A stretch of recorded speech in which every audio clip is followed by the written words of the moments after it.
Okay, let's dive right into this. Have you ever actually stopped to think about how a microscopic, completely invisible atomic reaction can be harnessed to power an entire country? It's kind of mind-blowing when you really think about it. Today, we're tracing the fascinating life cycle of a monumental $12.65 billion megaproject. We are unpacking the Rooppur nuclear power plant in Bangladesh. We'll be drawing directly from the latest project data, safety reviews, and financial reports to give you a complete, unbiased picture of what this means for both the region and the world. To do that, this explainer is going to follow a unique micro to macro arc. We're going to cover 1. Fission Basics, 2. Inside Rooppur, 3. Reactor Safety, 4. Waste management, 5. Costs and controversies, and finally, 6. Grid impact. So, starting right at the beginning, Section 1, Fission Basics, the micro level. Before we can even begin to understand the massive concrete domes or the billions of dollars spent, we really need to understand exactly how we get electricity out of a literal piece of uranium. At its absolute core, believe it or not, a nuclear power plant is really just a highly sophisticated steam engine. Nuclear fission is basically the process where atoms of a uranium fuel source are split apart. And when these atoms split, they release an absolutely incredible amount of heat. That heat is then used to boil water, converting it into high-pressure steam, and that steam is what physically spins massive turbines to generate the electricity that ultimately powers our homes. It all builds into a very precise, step-by-step mechanism deep within the reactor core. Step 1, the uranium fuel rods, which are safely submerged in water, heat up intensely due to that sustained nuclear fission reaction. Step 2, this extreme, highly localized heat transfers to the surrounding water, turning it into highly pressurized steam. And step 3, this steam is channeled away from the reactor to drive the heavy blades of those giant turbines. The kinetic energy of that spinning turbine is what actually does the magic of turning heat into usable electricity. And the scale-up process for that fuel is just incredible. It starts as tiny little pellets of processed uranium oxide. We're talking just 8 to 15 millimeters across, like the size of a fingertip. These tiny pellets are stacked inside 4-meter-long metal tubes called fuel rods. You then bundle a whole bunch of these massive rods together to create just one single fuel assembly.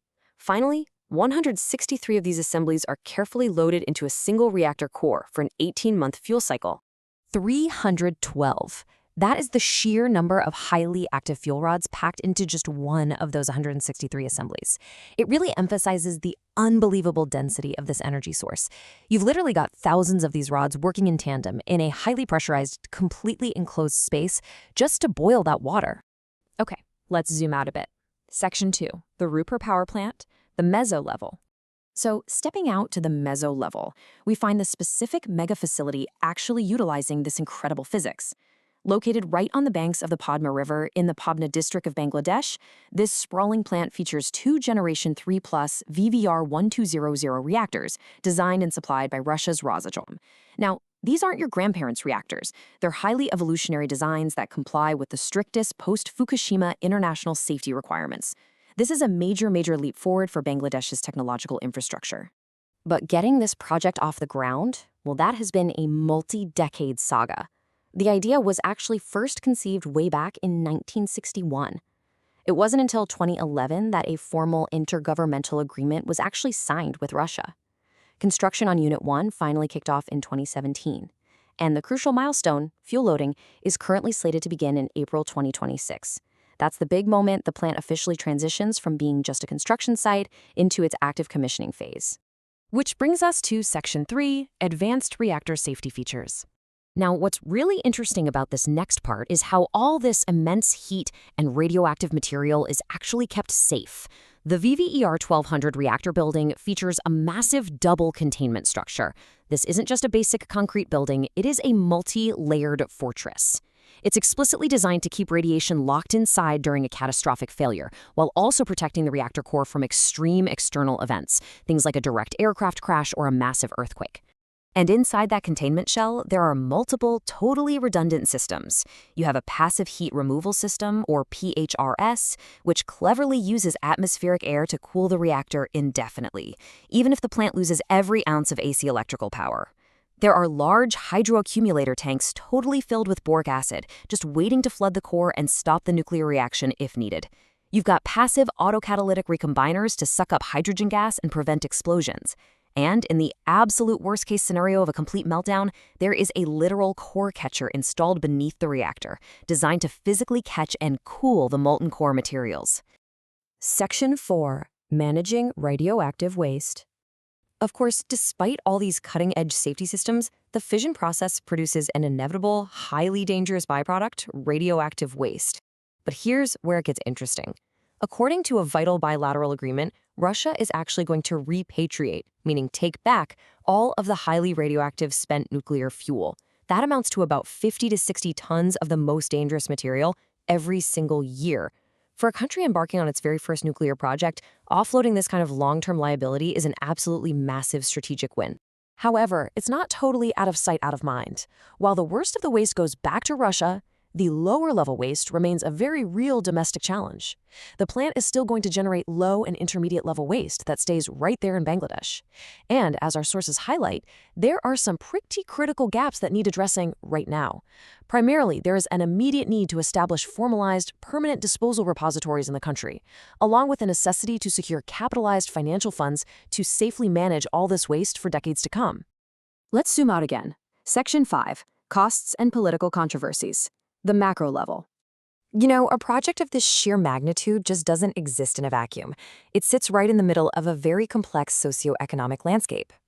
Recent reports indicate that the Anti-Corruption Commission has officially launched a formal inquiry into allegations of an 80,000 crore taka embezzlement.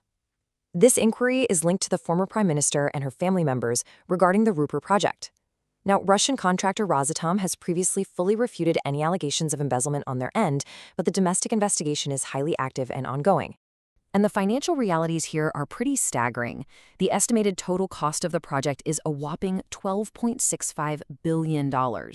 Complicating matters even further, loan repayment to Russia actually had to be extended to 2026 because of international sanctions and serious payment difficulties. And the project's public image? Well, it's taken some hits from localized corruption scandals. Most notably, there was the infamous pillow scam, where contractors allegedly drastically inflated the costs of basic furnishings, literally the pillows. It's a pretty stark, messy contrast to the pristine atomic physics we were just talking about. Section 6. Impact on Bangladesh's grid. So, moving past the controversies for a second, what is the ultimate functional payoff of this plant? What's its actual impact on the grid? 2,400. Once both of these units are fully up and running, they are going to provide a combined capacity of 2,400 megawatts of electricity straight to the national grid. For a rapidly growing, energy-hungry nation like Bangladesh, that is completely transformative. This single facility is projected to meet 10 to 12% of the entire country's electricity demand. It provides a massive, stable baseload of power. And crucially, this is low-carbon baseload power. When you compare it to the alternatives, the environmental impact is pretty profound. Operating the Rooppur plant instead of burning equivalent coal reduces carbon dioxide emissions by roughly 20 million tons every single year. Even if you compare it to relatively cleaner natural gas, it's still saving roughly 8 million tons of CO2 annually. That is huge. Which really leaves us with one compelling question to chew on.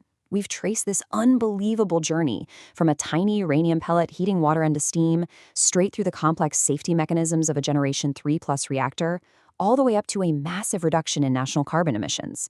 But on the flip side, we've also seen the staggering $12.65 billion price tag and the looming shadows of severe corruption allegations.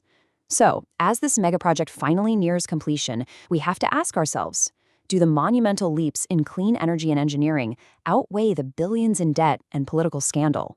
Thank you so much for exploring the Rooppur nuclear power plant with me today.